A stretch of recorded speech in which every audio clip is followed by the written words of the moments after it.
So in this video, I figured I'd bring you another life story. Now I must admit, this is one of the stupidest ones I have ever done in my whole life. But no, let's be fair, I might give myself some sympathy. I was only around 10 or 11 at the time, so there's no real way that I could have known any better, I guess. But before we actually get into this commentary, I would just like to say the gameplay that you guys are watching in the background is obviously not me. I'm terrible at Call of Duty. It's by TapXquaz, a newest member, or one of the newest members of TapX, an amazing pub stomper. I'm sorry if I slated your name.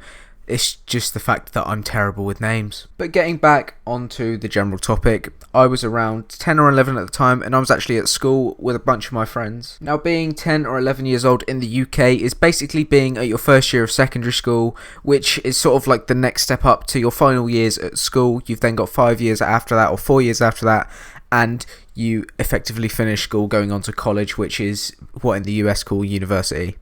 So I was in my first year, and we was basically just mucking around at lunchtime. So at my school there is sort of like this wall with a yellow fence going above the top of it, with like the bar in the middle and the bar at the top, and below it, sort of at the bottom of the wall, there was just some, like, I think it's grassland or just some like sort of mud area with some bark in it, so it was a soft landing. So me and my friends thought it would be a brilliant idea to basically do what we called monkey flips. I don't know if they're actually called that, but it's basically where you put one hand on the middle bar, one hand on the top, you then have your legs go over your head, and then obviously your legs go onto the ground first and you effectively land. So us lot, being the cocky little shits that we are, we figured we were so good at this, we've been doing it for a couple of lunchtimes beforehand, so we figured that we were the best that you could be at these monkey flips. And this floor basically had a slope, so at the top of the railing it wouldn't be as far as a drop, it would maybe be around 6 foot, and then at the end of the railing it would be quite a far drop. It would be maybe 8 to 10 foot. So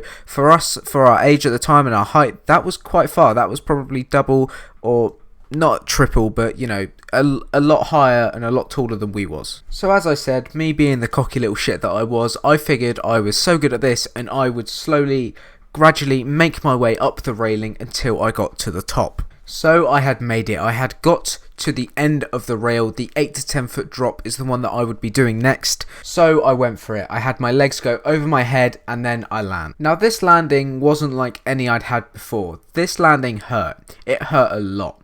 Basically, what had happened is I had landed on the ball of my foot and I felt sort of like a crunch within my ankle. It was my left ankle.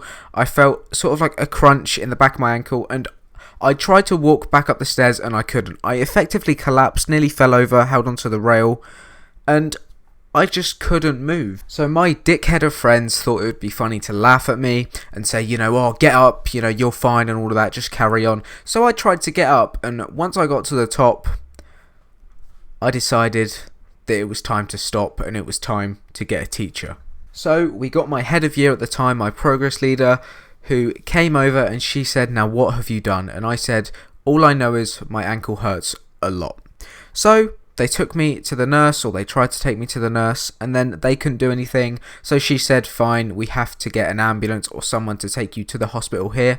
But what do you know, no teacher had the time to take me to the hospital, so I effectively had to wait for my mum, who was out with my granddad at the time on her day off, doing something for his birthday, come and get me and take me to the hospital herself. This then meant that I had to wait about 45 minutes for my mum to get to the school and take me to the hospital, and then we had to wait a further 3 hours in A&E so that I could see a doctor. Now all of this waiting to see this one doctor, and all they had to tell me was, you've damaged your ankle a lot.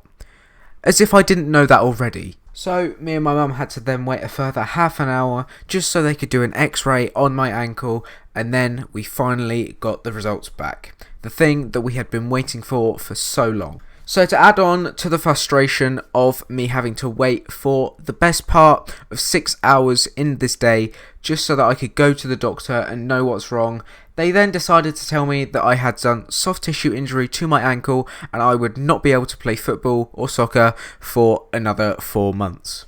But I hope you did enjoy. Please do like, subscribe, peace.